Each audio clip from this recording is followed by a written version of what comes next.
How are you and the family doing? It's been, oh gosh, over 3 months already. It's okay. It's up and down, I think. We've been coping pretty well. The 12-week mark was a bit tough. We suddenly realized that why are we feeling so heavy, and then realized it was 12 weeks. The Yeah, strange thing about lockdown is when it's sunny outside, it feels better. When it's raining, it's much harder. I completely agree with you. We And had I that. don't understand why. Yeah, Yeah. I mean, I'm speaking to you from Toronto, and we're finally getting some lovely weather here. And I agree with you. You just feel like because you can go out and you can get a little bit of freedom. When you're in your home and it's raining, you Yeah. really are stuck with everybody, aren't you? Yeah. Yeah. Definitely. Definitely. But Yeah. it's okay, you know. Listen, you know what? I think this whole thing has made us appreciate our families a little bit more, don't you think? It has, yeah, it has. I mean, I spend a lot of time away from my family, so it's been great for me to be at home. I've been Yeah. cooking a lot. Same with me. I don't know. I don't think I ever cooked as much as I baked as much as I have. So it brings out some good in us, I think so, Yeah, this whole thing. yeah. Yeah. So Eddie, listen, I have been a fan of yours for as long as I can remember. You are such a fantastic actor. And before we talk about all your amazing roles and isolation stories, I have to ask you, how do you make every role look so effortless? Oh, I don't know if I do. I think I just work hard, really. I'm not a natural, I've never really thought of myself as a natural actor. I just learned from very good people, Yeah. and then they taught me, and I copied them. I saw actors that I admired, Yeah. and I thought, well, I want to be like them, so I copied them. And that's And it. who do you admire the most? Who did you take from? I admired Philip Seymour Hoffman. Yeah. Was a friend of mine and was a very good actor. Jim Broadbent is a fantastic actor. Yeah. Timothy Spall. These kind of guys to me were. I just worked with Sean Penn. I've done a couple Yes. of projects recently with Sean Penn. He directed And, and acted in that, correct? yeah, Yeah. I've really always admired him, and so I kind of watched what he did. It's Mhm. the ability to make it look easy, but know there's so much going on. Yeah. Well, you Yeah. do it so well. And let's talk a little bit about isolation stories. That's what we're here for. I love this concept. I think this is such a great idea, especially for actors who are just chomping at the bit. I need to do something, but I can't get on a set. So set it up for us, because I just think this is fantastic. Tell us a little bit about your episode. Well, my episode is about a man who has two sons, and his wife has left him for another man. So he's stuck in isolation with his two sons, and his wife can't see the boys. And her father keeps coming to the garden to try to convince my character to let his daughter see the children. Yeah. And it's about coping with the bitterness and the heartbreak of a marriage that's breaking down, but in the context of isolation and the added pressure that puts. What I love about isolation stories is that it's really giving testimony to what everybody was going through. Mm-hmm. But we're not doing it in retrospect. We're not doing it in 6 months' time or a year's time. We're doing it in real time with families really going through isolation and with all the restrictions that everybody else was going through. Yeah. And I think great drama always gives testimony to the human experience. And that was a very unique human experience. Somebody said to me that historians will look back on these dramas and think, wow, that's amazing. That's what people were going through. Can you imagine if somebody had made a short film at the time of the Spanish flu? Yeah. It would have been fascinating. Absolutely. It would have been such a kind of treasure trove of information about how people were living. Yeah, it is amazing, and your character is, he's frustrated for more reasons than one, as you explained. And I have to tell you, as I'm watching it, I'm like, in the beginning, I'm laughing my head off, especially when the grandfather comes and the antics that he does just to see his grandchildren. And oh my God, I can relate because my own mom has not seen her grandchildren, and over, it really is very relatable. But then it turns, and I found myself crying, as usually when I watch you do stuff. I cry all the time because you're so good. But honestly, it really does feel very real. And you used your own, yeah. It's very interesting. I spoke to a friend of mine who's a psychiatrist the other day, and we were talking about the Black Lives Matter movement, Yeah. and the way that's really being supported now. Yeah. And I asked, what do you think one of the reasons is? And he says, well, in lockdown, when you're not busy with your own life, you're more contemplative and you're more empathetic. So people are suddenly, we've got more compassion in lockdown and we're Right. more emotive. So when you see that drama, it brings out feelings within yourself within lockdown. And that's what's happening in the world. It's gone to a kind of a collective consciousness. The world is more empathetic now to vulnerable people and to our own vulnerability than we were if we're getting up at 6 a.m. and going to work every day. Correct. Do you know what I mean? Oh, absolutely. It's much more, that's what, I never realized that before, but I think it's a very interesting idea. Our emotions are so heightened right now, and especially especially, that way. I mean, within families, it is difficult sometimes because you can't go out for a walk or you can't go and see a buddy or whatever. mm-hmm. But actually, the other side of it is we are thinking more. We have more time to think and more time to empathize. Yeah. Absolutely. I so agree with you. What's very special about this story, obviously, because you're in isolation, you used your children, your wife shot it, your daughter did a documentary in the background. Okay, so first off, will you ever work with your kids again? Oh, yeah. I don't think they'll work with me. But yeah, they enjoyed it.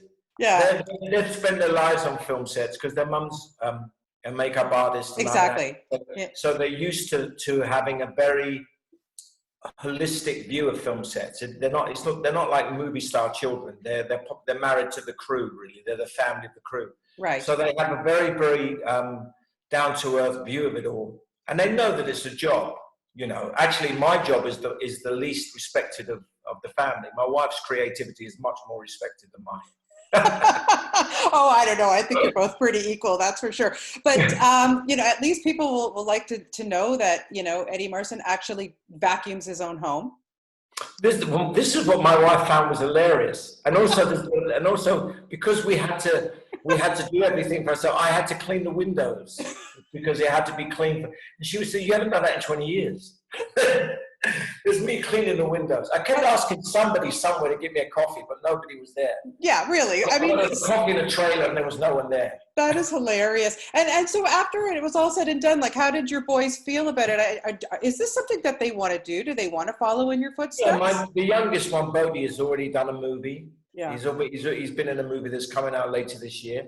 I think they do want to do it. They want to explore the idea. They want to be filmmakers rather than just actors. Yeah. They want to do everything, and they want to make films, which I think is a very good idea. Yeah.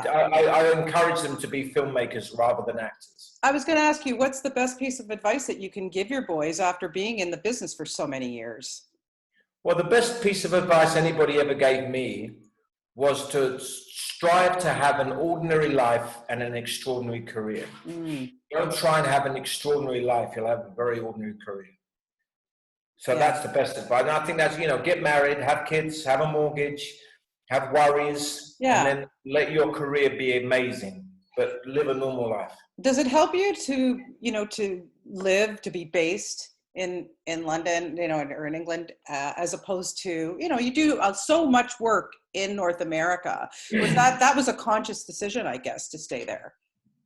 To stay in London, well, it was because of the children, because of the support network, their schools and everything. Yeah. It helps me because I don't really have a social life in North America. Yeah, I get it. Yeah. I'm very good friends with the people I work with. They're like my family, the cast and crew. So they're the people I know. And I think I realized very early on that my career was going to be, the majority of my career was going to be in North America. And I knew that I couldn't have a marriage and a family, a career and a social life. I couldn't do all three. I'd have to choose. So I gave up the social life and I just work and fly home. Yeah. And I quite like it. Yeah. Listen, we're happy. Me personally, for sure. I cannot leave this interview without, we have to discuss Ray Donovan. Seriously, one of my top shows ever. This series, this last season, honestly, oh my God. And the way that you have really brought Terry over the years with the Parkinson's and how it progressed, and Eddie, you know, I watch you so carefully in this role, and I don't know how you do it. You really have us believing that you know, I've been looking at stuff online, and people like, does Eddie Marsan really have Parkinson's? I mean, honestly, how you've developed the shake and his emotions and everything, and you're acting at the same time. How do you do that? Honestly. It was just research, really. Research. I get a lot of help from doctors and from patients. The writers, the showrunner Dave Hollander and I every year get together and we talk about the progression of the character and the progression of the symptoms and the treatment that he's having and the side effects of the treatment. We think we consider it to be very important, that the obligation to portray it well, but also to portray Terry as a stoic character. Right? He's the disabled character within the show, but he's in many ways the most heroic and he's the most stoic. And you also tie it up within the psychology of the character. Terry is caught between a rock and a hard place all his life. He wants to do the right thing, but he wants to help his family. And the shake and everything is kind of, is a metaphor for a character who doesn't know what to do. Yeah, it's amazing, it really. And I, as a fan of that show, when it ended, and then we find out that the show was canceled, I was protesting online. Like, I'm sorry. To be honest, I don't know if it is cancelled. Yeah, well, I know that Liev had put out a tweet saying, you haven't seen the last of the Donovans yet. Yeah, I don't know. Yeah, and I believe that. I think the fans kicked up such a fuss and they realized that the story wasn't complete. So exactly. I think they're trying to find a way to complete the story. Yeah, even it doesn't have to even be a whole series. It could, you know, or a season. It could be a wrap-up 2-hour movie, and that's and you know, talking from somebody who watches a lot of TV, and I get very, very invested in my shows. And when a show ends like that, and there's no completion, it's so unfair to us because we have invested so much. You have invested. That's what I mean, and it's very, and you know, and if the show goes on to something like a streaming service, sure. If it's an incomplete story, it has to be complete for as a package. Yeah. You know, I think they'll complete the story. I don't know in which way, but I'm sure they will. I hope so too. And again, like you've had so many great people to work with on that show, you know, for everybody. And I love the relationship with Bridget, with Carrie Dorsey, that I mean, she started that show, what, she was 14, and now she's like a young lady, you know, she's a young adult, and she's really, you know, stepped it up on that show. What she had to go through in the last couple of seasons. She's a Donovan, that's for sure. But you know, what was your relationship like with her, even offset? She's lovely. We have a very close relationship, Karis and I, and Terry and Bridget have a very good relationship. They always put us together. And give us great scenes.